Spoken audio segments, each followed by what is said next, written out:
Okay, good morning, students. So today I would like to discuss about that some of the important questions in our first unit, system design through Verilog. Already we are completed our first unit, so that we talk about that what are the important questions in our first unit. What are the expected questions in university examination? Okay, students. After that, we'll talk about that what how which project. So by learning what is the outcome. So for example, if we complete the first unit by using the knowledge of the first unit, which project we can able to develop in our Verilog language. Okay. So we'll see all these topics. Okay. So let us see that. So what are the important questions in our first unit here? Important questions are the what are the system tasks and functions. Okay, already we had a discussion about these tasks. What are the system tasks and functions here? Okay, students. And next one is the what are the mentioned data types used in Verilog HDL? So that so what are the different types of data types here? So data types in Verilog language here. So we have the data types are the register data type, wide data type, like that. We have the different data types in our Verilog language here. So that so generally these data types can be classified into the how many types here? Two types here: net data type as well as the variable data type here. Already we had a discussion about that. What is the use of the net data type as well as what is the use of the variable data type here.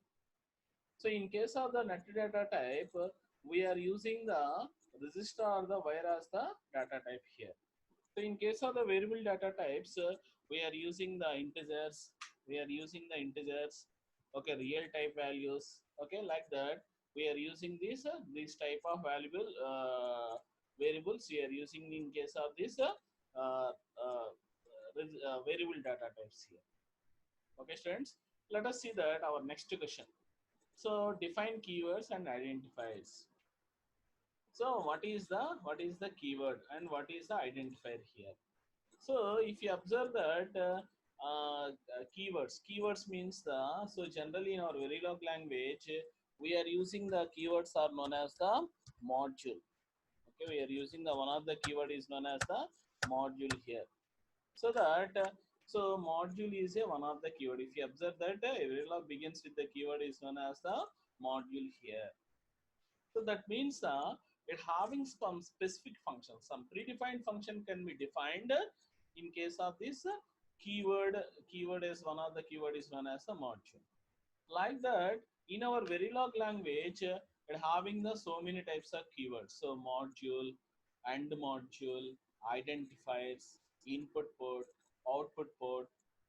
Okay, students, in output, so register, while, all these are known as the examples for the keywords here. Okay, all these are the examples for the keywords here. Next one is the define parameters and memory operators. What is the use of the parameter? So what is the use of the parameter? Already we had a discussion about this parameter here. What is the use of this parameter here? Parameter is a keyword here. So parameter is a keyword that is used to store the define the constant value. Okay, to declare the constant value we are using the parameters in our Verilog language. Okay, to define the constant in our Verilog language we are using the one of the parameter, one of the keyword is known as the, what is the name of that keyword here? That keyword is known as a parameter. And next one is known as the functional verification. So this is one of the 2 marks questions, frequently asked question in our first unit here. So what is the functional verification? Verification of the functionality of the circuit is known as the functional verification. So that means we are applying some set of inputs. Okay.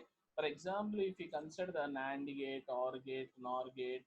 So for every gate, it having some specified set of inputs. So when we are applying some specified set of inputs, what is the behavior? That behavior can be estimated by using this functional verification of the circuit here. Okay, students, that is the use of the functional verification in our Verilog language here. So next one is known as, what is the next one here? Next one is known as the programming logic interface. What is the use of the programming logic interface here? So generally, programming logic interface, it acts as interface between the C platform as well as the Verilog routines. Okay, so what is the use of the programming logic interface here? It acts as a interface between the C language as well as the Verilog language here. So what is the use of this PLI here? What is the main work of the PLI here? If you observe this main work of the PLI here, it can read data from a file and passes it to a Verilog module as input. Such operation can be done by using this program logic interface. Okay, not only that, blocks written in C language can be linked to the Verilog module. So that interconnection can be done by using this, which one here? By using this programming logic interface here. Okay, and next one is known as, so these are the different 2 marks questions come across in our first unit here. Now next one is known as, what are the different types of essay questions to be covered in our first unit here? What are the different types of essay questions to be covered in our first unit here? So concurrency, already we had a discussion about this. What is meant by concurrency? Concurrency means, so to increase the concurrency. Concurrency. So generally in electronic circuit, so if you observe this, generally we are developing a Verilog language with more number of statements. So all those statements can be parallelly executed. So because of the which feature here, because of this concurrency features in our HDL language here. So parallel execution of the statements is known as the concurrency in our HDL language here. Okay, students. And next one is, what is meant by simulation? Okay, what is meant by simulation? Simulation is nothing but the functional verification of the circuit. So, and we are applying the some specified set of inputs. Those specified set of inputs can be applied to the particular logic gate, whether the circuit produce the specified behavior or not. That can be examined by using this simulation operation.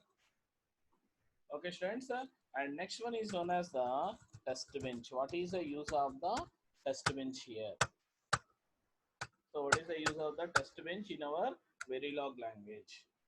So generally test bench is used for the testing the module.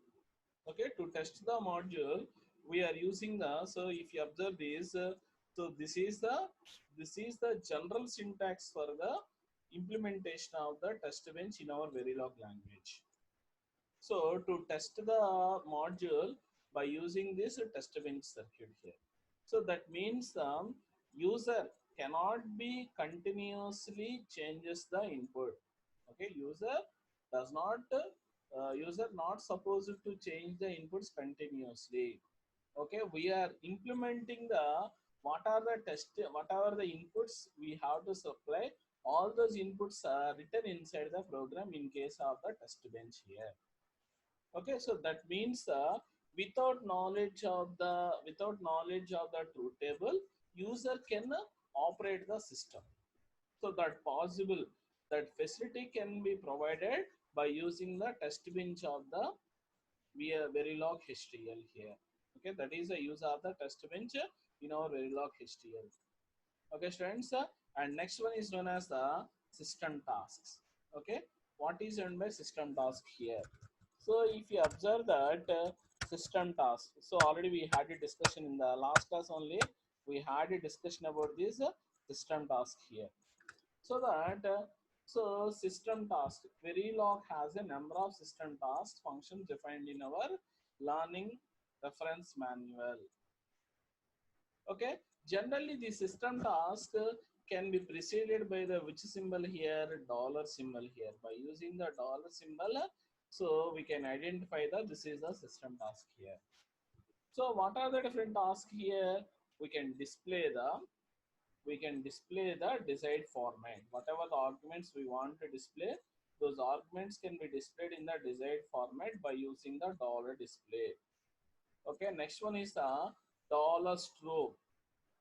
Okay, sampled its value displayed. Sampling values can be displayed by using the dollar strobe value here. So that means the it executed as a last activity in the concerned time step here. Okay, students. So that is the use of the dollar strobe here. And next one is known as the dollar monitor. So what is the use of the dollar monitor here?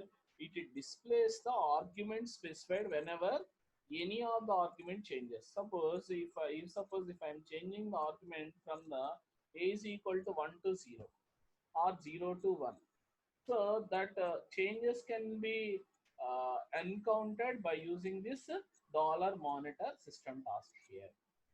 And similarly, we have the system task are known as the dollar stop and as well as the dollar finish here. So that means a dollar stop task suspends the simulation. Okay, the completed design remain activity. Simulation can be resumed through the commands available in the simulator. Okay, in contrast with the dollar finish, stop the simulation, close the simulation environment and reverse the operating system. That means that in case of the dollar stop, we are temporarily hold the simulation process here. But in case of the dollar finish, we can permanently terminate the simulation process here. That is the main difference between the dollar stop as well as the dollar finish here. So these are the different types of system tasks used in our Verilog language. Okay, students. And next one is known as what is the next one here? Next one is known as what are the different types of data types. Already we had a discussion about these data types as well as the parameters, keywords used in. Why? Because already we had a discussion about these data types as well as the parameters as well as the keywords in our Verilog language here. Okay. Next one is the how the components. Next question is the next one of the important question is the explain how the components of the target can be described in different levels with the help of the constructs in Verilog. Okay, with the help of the constructs in a Verilog language. So what is the use of the constructs in our Verilog language? So let us see that Verilog constructs here. So here I am developing a Verilog constructs by using the different models. So we can develop the Verilog construct by using the behavioral model, data flow model, gate flow model, switch level model like that here. So here he developed the construct. For example, here I want represents the AY gate representation as a data flow representation that can be represented in terms of the behavioral level also. So that means by using the different modelings, I can able to represent these modeling here. Okay, students. And next one is explain about the keywords. So if you observe this, so here I am completed. This one is the different types of models. And next one is explain the synthesis of the following language concept. Already we had a discussion about this synthesis. What is the synthesis? So at the time of the simulation and synthesis, we had a discussion about the synthesis here. So what is the synthesis here? Converting the HDL to the netlist. So whatever the HDL language we are developed, that HDL language can be converted into the netlist by using this synthesis operation. Okay, that synthesis operation. So it having the in case of the synthesis operation. So if you observe this synthesis.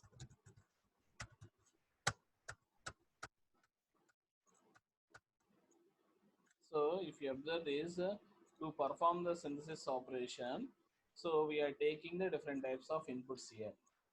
So what are the different types of inputs we are taking? We are taking the HL as the one of the input. Okay, we are taking the libraries are the one of the input. We are taking the technology constraints are the other input.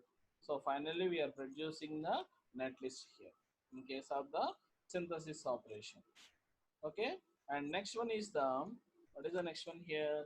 Next one I'll talk about that Programming logic interface. Already we had a discussion about this. What is the use of the programming logic interface? So here we are talking about this programming logic interface here. And next one is the what are the different system tasks. So already we had discussed about the system tasks. What are the system tasks here? Dollar display, dollar monitor, dollar stop, dollar strobe, dollar finish. Like that, we are identify the some of the system tasks in our Verilog language here. So next one is the identifiers. Okay, what is the use of the identifiers here? So identifiers, if you observe these, identifiers are the it is the name of the module here. If you observe these, identifiers are the name of the module here.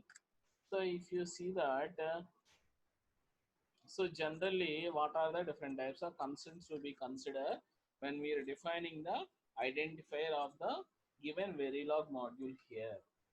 Now the different types of constants to be considered to define the identifiers here. So what are the different considerations? So generally, dollar is not allowed to the starting of the identifier here. And next one is the numbers are not allowed to the starting of the identifier here. And next one, at the rate symbol is not used as the starting of the identifier here. So these are the some of the constraints to be taken into consideration when we are designing the name of the identifiers here. Okay, what are the consideration to be? What are the things? What are these are known as the? We are not supposed to use these type of names. Okay, when we are assigning the name of the identifiers here. So next one is the we can represent the identifiers. So we can write as the name comma. So name dot name underscore dollar. So these are the allowable parameters of the identifiers here. So in that way, we can use the identifiers in our Verilog language. Okay, students. Okay, okay. Let us see that next question. So strings. Already we had a discussion about these strings here. So what are the strings here? Okay, if suppose in your C language, C language already we talk about that. What is the use of the strings here? So let us see that what is the use of the strings here. So strings can be enclosed with the double quotes. Okay, strings a sequence of characters that are enclosed with the double quotes here. Okay, and next one is the restriction of a string is that it must be contained a single line without a carriage return value. It cannot be on multiple lines. Strings can be treated as a sequence of 1 byte ASCII values here. So already we know that we know some of the knowledge about the strings, how to define the strings here. So how we are representing the string. So this is the one of the best example for the representation of the string here. Okay, students. So next one is what is the next question here? Numbers. So already we had discussion about these numbers. So real numbers, floating numbers. So what are the range of the numbers? Already we had a discussion about that. Lexical conventions. Okay, now what is the lexical conventions used in our Verilog language? What is the lexical conventions used in our Verilog language here? So in our lexical conventions means the for example, you suppose if I want represent the comment lines, what parameters have to be considered? Okay, you suppose if I want perform the addition operation, which type of operators have to choose? Okay, you suppose if I want assign the name of the module, which type of what is the type of the name have to choose? Okay, so all these come under these lexical conventions of the Verilog language. So these are the some of the lexical conventions of our Verilog language. So this can be classified into the 7 types of white space, comments, so operators, numbers, strings, identifiers, keywords, all these are the lexical conventions in our Verilog language here. So by using only, we can able to develop the Verilog language. So that's why these are known as the lexical conventions as well as the lexical tokens. Okay, students. So already we had a discussion about these white space systems and operator. So operators. So if you observe these operators, so already we had a discussion about these operators. So what are the examples of the operators? So let us see that. So examples: unary operators, binary operators, arithmetic operators, ternary operators. All these are the some of the examples of the operators. Okay, students. Next one is the what are the projects can be developed by using our first unit. You suppose if I learn the first unit by using the knowledge of the first unit, whatever projects can be developed. So by using the knowledge of the first unit type of the project, we can able to develop the digital system by using the Verilog. So that means we can able to develop the one digital system.